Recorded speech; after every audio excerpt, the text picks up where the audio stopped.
Cloudcast Media presents from the massive studios in Raleigh, North Carolina. This is the Cloudcast with Aaron Delp and Brian Gracely, bringing you the best of cloud computing from around the world. Good morning, good evening, wherever you are, and welcome back to the Cloudcast. We are coming to you live from the massive Cloudcast studios here in Raleigh, North Carolina. Hope everybody is doing well. We've got a fun show today, as I've talked about a little bit earlier in the year and some of the preview shows. One of the things I've been wanting to do is really kind of dive in, not just to AI, because we're going to talk about that in a lot of shows, but really pick out some interesting applications, some interesting use cases, and really kind of dive into where does AI start and stop? Where does the human interaction start and stop? And so really excited to have with us today Tim Huckaby, who is CTO at Lucihub, excuse me. Tim, welcome to the show. Great to have you on. Hey, fun to be here. Thank you, Brian. I'm excited to dive in. You and I have been talking a lot even before we started recording about other stuff. Shouldn't we be recording this? Yeah. No, you have a personality that I'm excited to dig into. Before we dive into AI and all this stuff, give us a little bit of your background, because you've got a very fascinating background that we probably could go on for a couple of hours. But give us a little bit of background, and then ultimately how you got into this space. Yeah. I've been lucky, and I have a big background because I'm old. But in the club. Well, I think I got a few years on you. I worked on the Windows NT Server Extended team at Microsoft as a young man. That would be in the late 90s. So when I was there, that famous email from Bill Gates came across. We're late to the internet. That famous thing, and that's the product I worked on, which was called NT Option Pack. It had the first IIS, Internet Information Server for non-Microsoft folks. Honestly, at Microsoft is where I learned how to build professional software. It was great learning experience. It's just interesting, though, that the people I work with then are now running the company now, this $1 trillion company. Yeah, so it had to be the server space was where Satya came out of. Satya had these two buddies. We worked in the same building, and he had these 2 or 3 buddies, and they were so shy, and they never went home. We were working hard. We were working 14-hour days. We were way behind the 8 ball, trying to compete with some products that are already out there in the market. Yeah. And so I didn't really, I just was talking about this to an old Microsoft friend the other day. Like, I didn't really know Satya until after he got the CEO job, and I wouldn't call us buddies. Being that said, Scott Guthrie is a dear friend of mine. Okay, yeah, sure. He joined just a couple weeks before me. He was this big, lanky kid from Duke, the super genius, built .NET over a weekend, that story, I'm sure. Yeah. And then, in my career, I guess because of my personality, I always got stuck with doing the demo in the big conferences. Yeah. So, I've been Bill Gates' demo boy. I've been Steve Ballmer's demo boy. You name it. I've been the demo boy for the executive team. And I didn't know what a big deal it was at the time. I was young and was like, oh, God, if I got to do this, I got to do this. But nowadays, people look at it like, you're kidding me, Bill Gates? I'm like, no one really knows Bill Gates, but I did do demos in his keynotes. I did the .NET launch, the ASP. I had the killer ASP.NET demo in that, in the launch, and that would be Everett, which was 93. Yeah. 2003. Sorry. 2003. Yeah, that makes a lot more sense. Okay. Yeah. So anyways, that was in Redmond, Washington, and I'm a Southern Californian. Yeah. And I was commuting by airplane. Right. I know that life. I used to do it out for every week. And when your kids are small, your wife really doesn't dig it, right? No. So I did that for a long time, almost 2 years commuted. I was only home for 32 hours a week. The kids were tiny. And, of course, the opportunity came to live up there in Redmond, Washington. And at the time, you had to live there. Right. Times have changed. Yeah, there was no work from home. There was no work remote. It was right. Orders or bust. Yep. So I said, well, sweetheart, I have an opportunity, to stay on and do this, blah, blah, blah. But we have to move to the Seattle area. And she Are you able to bleep the F word out of this? She basically said, no effing way am I moving.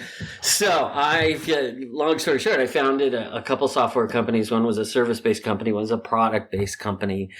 And just still remaining really tight with Microsoft, not that I don't know the competition. As a Microsoft RD, you got to know the competition. But, staying on the platform, we built software for Microsoft.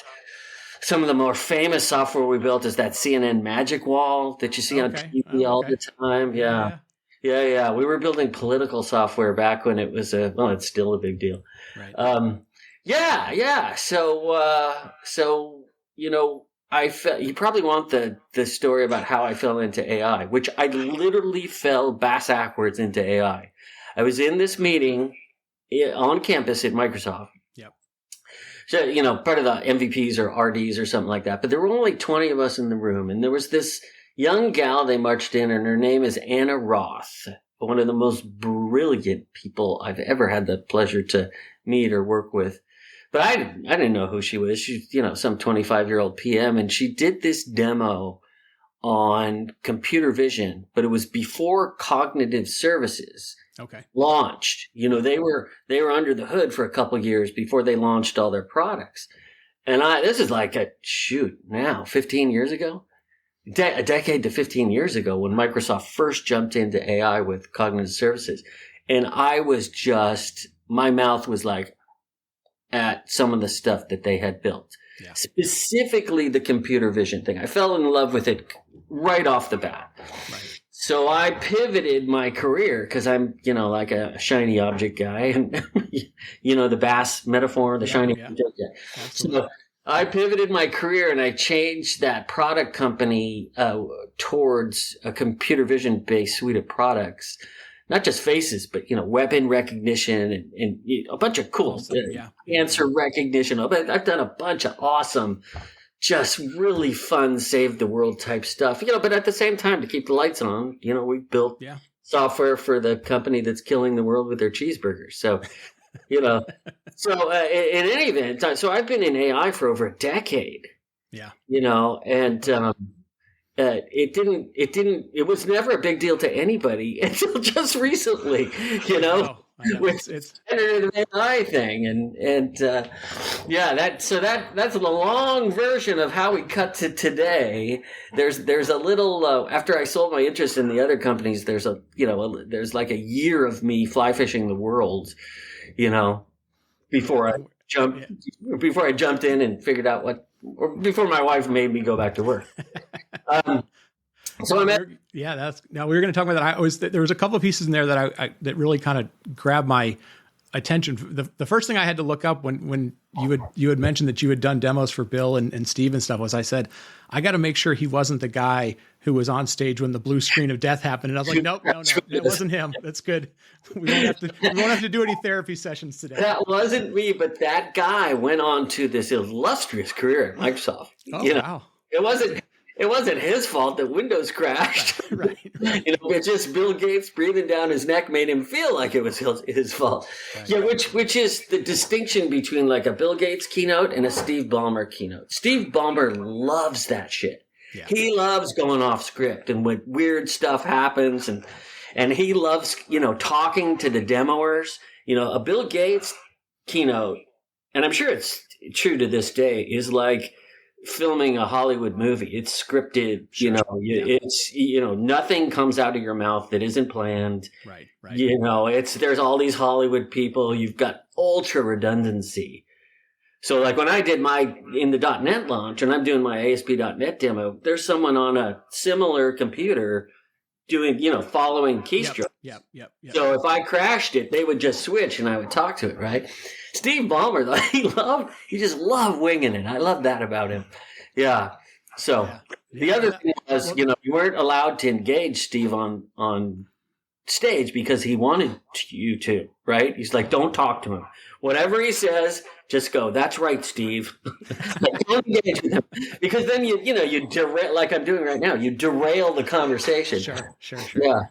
Yeah, he was an intense guy. I think he's maybe just a hair less intense nowadays, but he was an intense guy. Well, the other thing that you mentioned, and I'll move on, people forget back in the day, Microsoft had probably one of the world's most advanced sort of research labs. Nathan Marvold and all the folks that ran the MSR.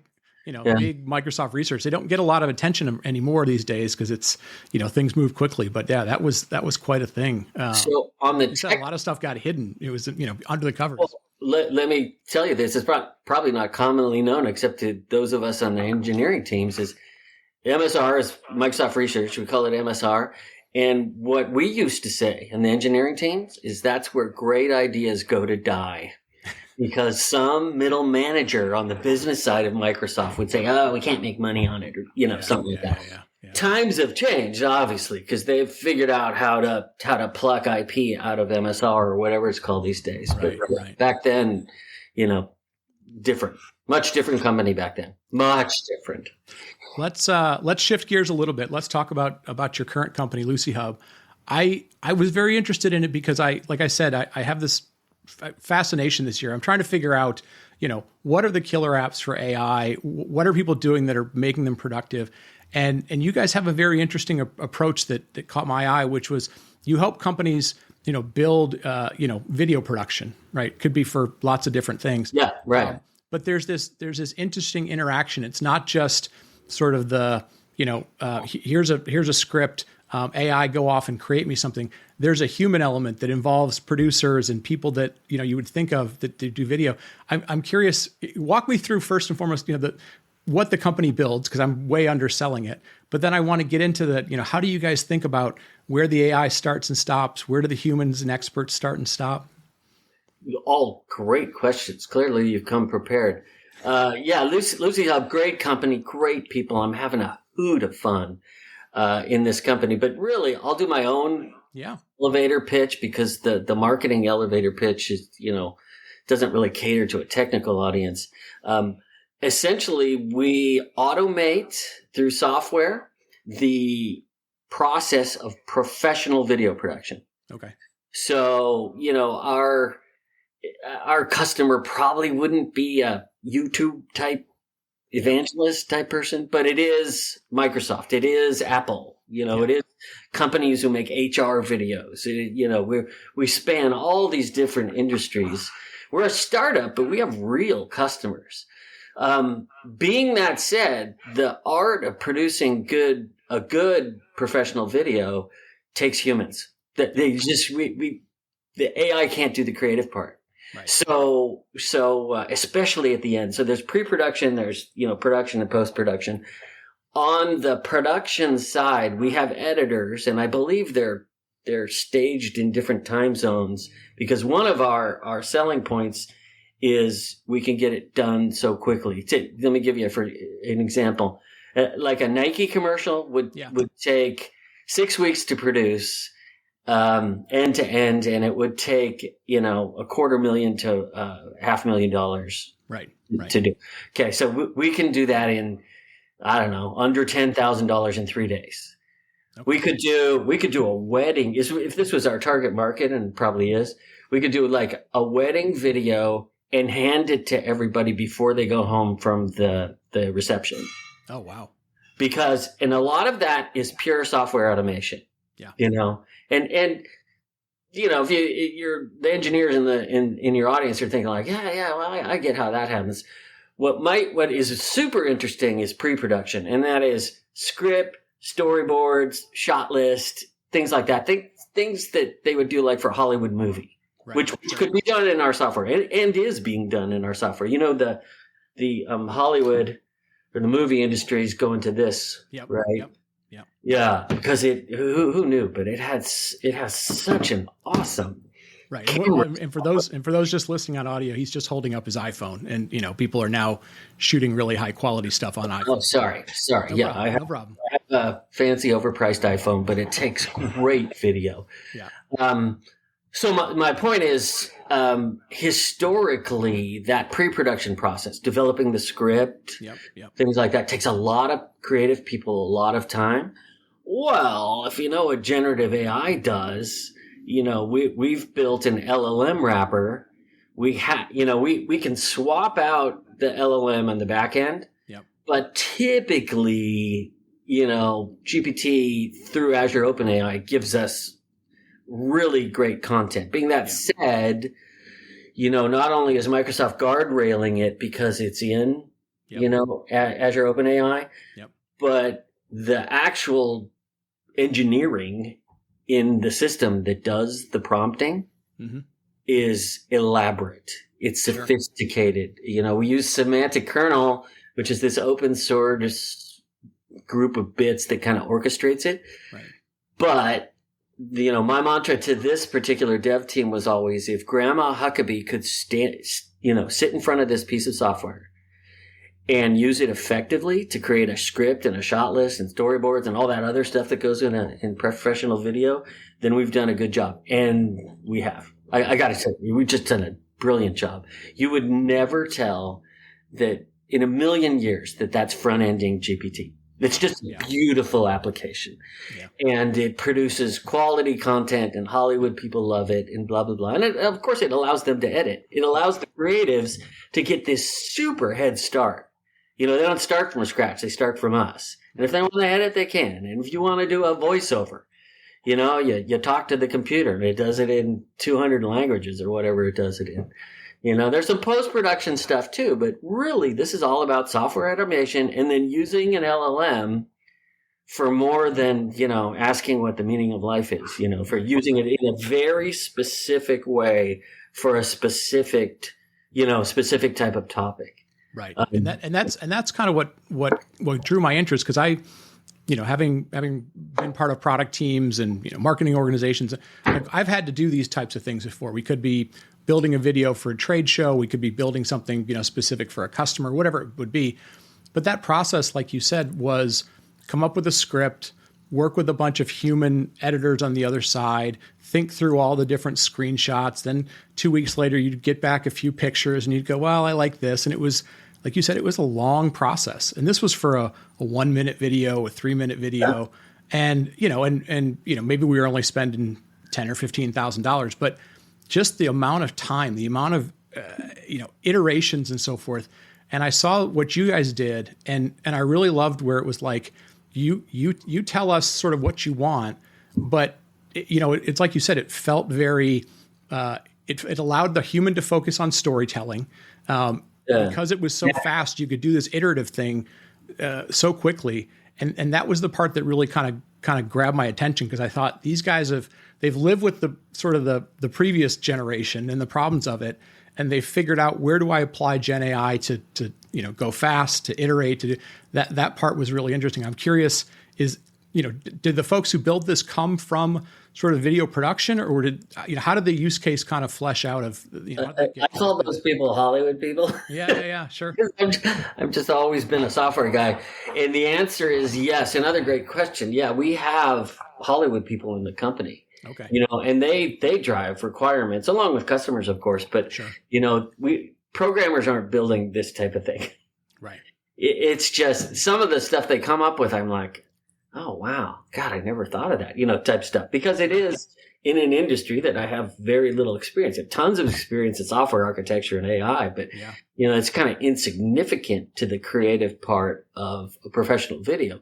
The other thing that occurs to me is how interactive the software is. So, the customer may have 20 people involved in the project, and they're interacting through our software platform, going back and forth from our editors. They're not talking to AI. They're talking to real people. Yep. Change that to this. And, I've got a new piece of content, and, and we've got a bunch of high tech stuff in the background, fast storage and all that type of stuff that you would expect. But yeah, I mean, it's so far so good. Right. You know what I mean? We got happy customer. We're a tiny company looking for funding. But we may make it on revenue, pure revenue. Right. It's been a hoot of fun.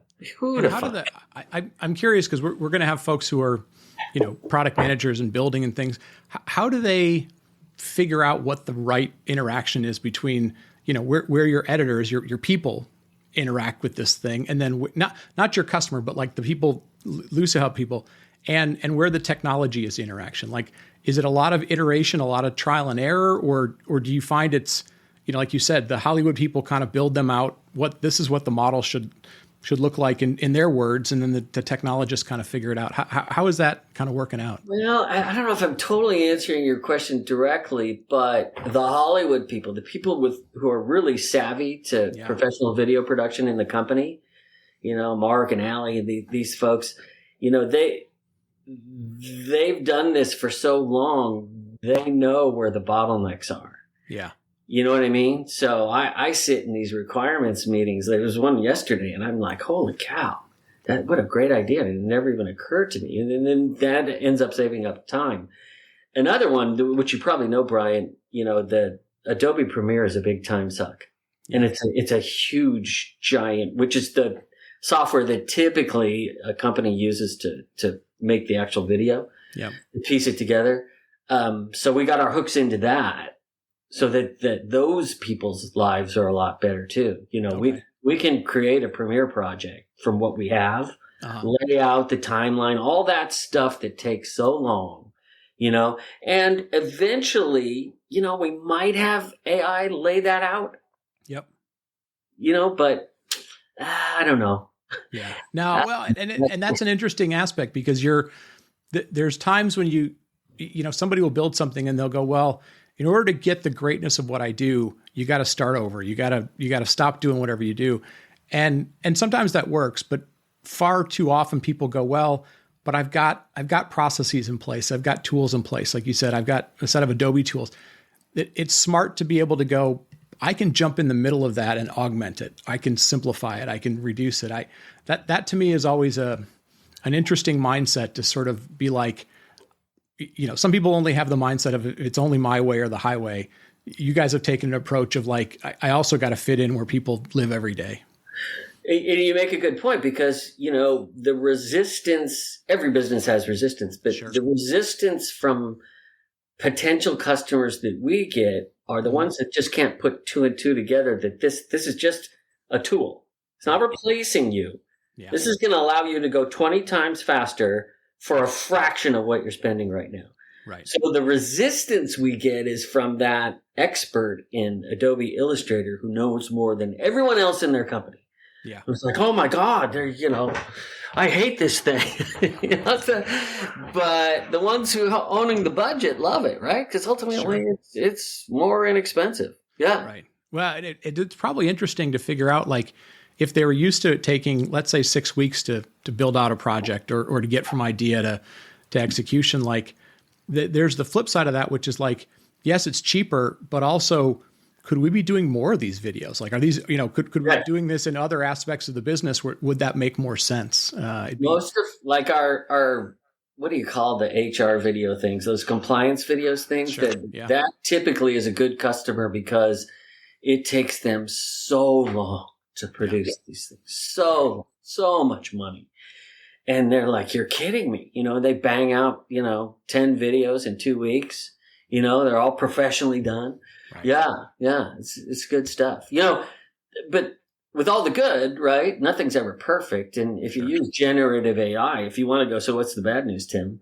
The bad news is generative AI, and what I always loved about software, and you do have a little gray hair there, Brian, is that in software, because it's ones and zeros, it either works or it doesn't, historically. Yeah, right? Yeah. That's why I always hated hardware, because sometimes it works, sometimes it doesn't. Yeah. But we've got this black box Gen AI thing, whether it be GPT or the French one, Mistral, or the new Chinese one over the weekend. It doesn't matter. 1 out of every 10 answers is just flat out wrong. Yeah. And I just don't get that. I don't understand how that happens.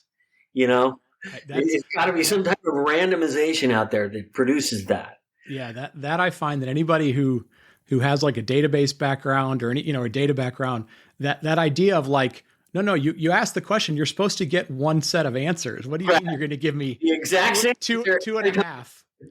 Yeah. So, we had to build, not only do we have to build fault tolerance, but we have to build, an iterative way to if the creative gets, let's say it's a script, gets a script back and it's like, oh my God, that has nothing to do with what I want this video about.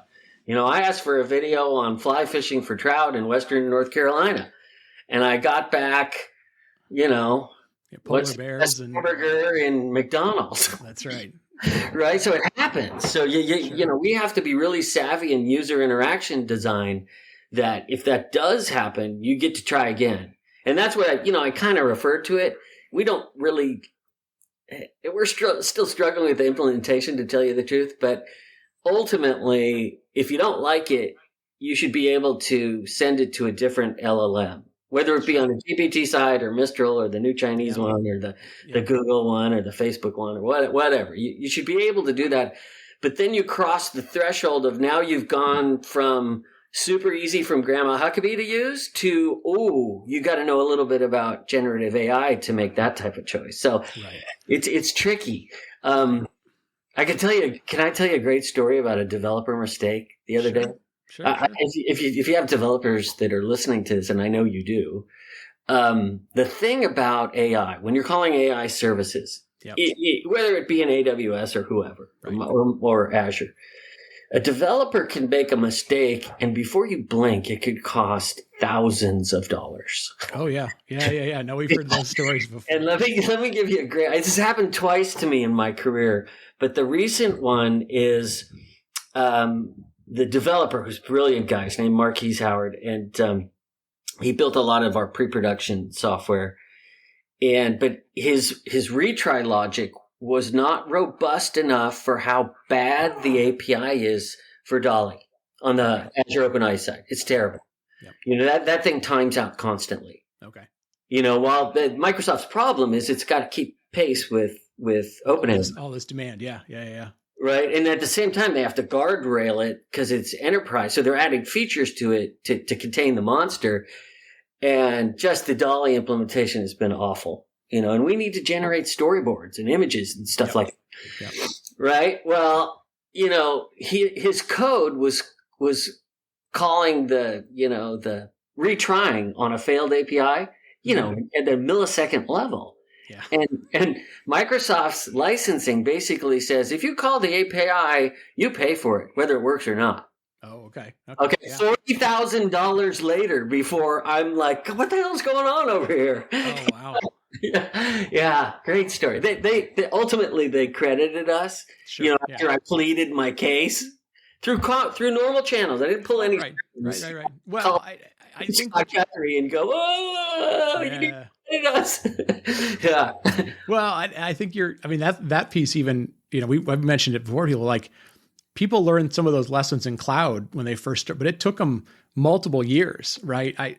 I'm hoping people, as they're building their AI stuff, have put the sort of financial, at least visibility up front, so they know that, you could have a bad day and you're $7,000 in the hole, or $15,000, $20,000, $40,000 in the hole without even knowing it. Whereas something's flashing a red light at you, going like, "Are you sure this is what you wanted to spend?" And it's funny you say that, because your audience may be saying, "Well, why didn't you put Azure has those throttles and those alerts and stuff like that? Why didn't you do that? Why didn't you instrument it so you got visibility?" Well, we're in that Microsoft Startups for Founders program, Founders Huckaby, whatever they call it, and so we're on a free Azure dime right now. And if you're free in Azure, you don't get any about it. Okay, I got you. You don't get any of those features because you're free. You're not consuming anything. So they built this, half-assed tool that allows you retroactively to look, which is ultimately the way I found out. But that's way after it happened, Yeah. Interesting. And they'll fix that, I'm sure. Yeah, no, it's, I mean, you're highlighting, I like the discussion, because you're highlighting both the valuable things you're creating at this sort of intersection of humans and AI and domain expertise and all that stuff. And at the same time, you're giving me some reality of, if I just read the headlines, 2 years from now, AI's taken over everything, cancer's cured, all these sort of things. And Yeah. then there's the, oh yeah, but if you do it wrong, you may get a huge bill because you didn't do a retry correctly, or so it's technology. There's still a lot to work through, and I appreciate the honesty on it. Yeah, I'm totally a good news, bad news type of guy. And that's what that is. Yeah. Here's the good news. We built this beautiful application and the world loves it. The bad news is every 1 out of every 100 times, it's not so good. Completely wrong. Yeah. It's just, and that's gotta be an interesting thing for your editors, because, even if you're watching a 3-minute film, which you think like, oh, there's not that much, you get a 6-fingered person in there, or you get a thing that's just completely wrong. or someone, see, that's kind of interesting you say that, because a lot of the guardrails, at least what's supposed to be happening on the image generation side, on the Dolly side, would be if generative AI generated someone, doing the Nazi salute, Microsoft would catch it, not OpenAI. Microsoft would catch that and, cull it from the answer. And you can imagine how difficult that is. Being that said, the video API they have, the video analysis API, the new one they have, where you literally can ask it anything about a video that you've never seen. Take me to the part where if anyone gets hurt, just generically hurt, it understands what hurt is, or an accident. It understands that. I use the wedding metaphor a lot. Like, take me to the part with the mean grandma. As long as you define who the mean grandma is, who you put in the back of the room, it can learn that stuff quite easily. Which, if you think about video production, if you've got a gazillion clips, and the reason it takes so long in Adobe Premiere, if you've got a gazillion clips of video content and you've got to trim that down to a 3-minute video, that is difficult. That's where AI can definitely help. In a wedding metaphor, it would be, and we have all these customized pipelines for each industry, but in a wedding use case, it would be like, the bride and groom have to be in 60% of the video, at least. The mean grandma has to be minimized to 2. We want at least 30 seconds of the cake cutting. What else happens? The dancing. We need 5% of it to be the dancing. We don't want any content where the sister and the brother were pulling each other's hair in the background. All those things, yeah. You know what I mean? Yeah. So that's where AI can help a lot too, but that still requires creative people to look at it. You can't just accept AI for what it produces. A generative AI. That's another big understanding. My most of my background is in computer vision, not in generative AI. Generative AI to me is still new. It's still this Wild West, this frontier, space race, this frontier. Yeah. No, it is fascinating, especially to talk to folks who have been around, I'll call it like traditional AI, predictive AI, machine for 10, 15, 20 years. And the stories they tell are fantastic. And then the new generation that's sort of dealing with Gen AI speaks so confidently. And at the same time, you sort of want to go, you haven't been around it. Nobody's been around it enough to sort of know where it makes mistakes. You're just, right now, you're sort of fascinated with the frosting part of it. You haven't gotten into the baking of the cake part of it. You haven't gotten into all those things, which, we all have a lot to learn there. Well, we've been talking about a lot of this stuff. If you are somebody who is, has a need, or if your team has a need, I'm going to recommend go take a look at this. I want to ask you one last question, because you and I were talking about fly fishing, which is sort of your other passion with technology. Do you find, so fly fishing is a very nature engrossing thing, right? You are out amongst nature. You are like, do you find that helps you balance between the ones and zeros of technology, or do you find it opens up some new way of thinking that helps you on the technology side? Well, some people, another great question. Some people, step away from a problem in software to get, some type of silence where they can think things through. That standing in a river in the mountains for me is the only place where I can kind of think clearly. But fly fishing, not only is it physical, not only is it athletic, not only are you in the middle of the wilderness where there isn't a cell phone signal, you have to also understand the science and the biology. Yeah. because you don't know what the fish is eating. You got to figure that out by the bugs that are hatching, right? Yeah. So I also say it's truly the only place where I don't think about software. It's my respite, so to speak. Yeah. And I love it. And I hope that there are some, how do I say this? AI has the potential, some parts of AI have the potential to ruin something like fly fishing. Yeah, sure. Like if you invented the fly, which is, a mayfly or a caddisfly, whatever, and it's on a hook. And if you invented an AI thing and it was cost effective that was the fly and it looked and acted like the bug, you'd freaking slay. And if your AI drone went out and looked in the river and saw what was hatching and saw what they're eating, you would freaking slay. And that's what I don't want. It's the other place that hasn't been automated. The entire world does, in my opinion, the entire world doesn't need to be automated. There are places that should be untouched. Yep. Being that said, we use tech, we, meaning humanity, use tech for a lot of things we shouldn't, a lot. Yeah. No, it's going to be an interesting, I don't know, whether it be a transition or a coexistence, it's going to be an interesting next few years to see, how well people adapt to this stuff. But and I get asked this question all the time, as I imagine you do. And my answer always is, I think it'll be really interesting and somewhat annoying for us, for me. Yeah. But for our kids, it's going to be a challenge. Yeah. No, I think about that a lot. Yeah. How are they going to adapt to, the things that I don't want to say we took them for granted, but they were there for us to experience, and they may not have those, whether they're human to human interactions or, having to think through hard problems or whatever those things might be. Well, listen, Tim, you are a busy man. You guys are running a fast moving company. I want to be conscious of your time.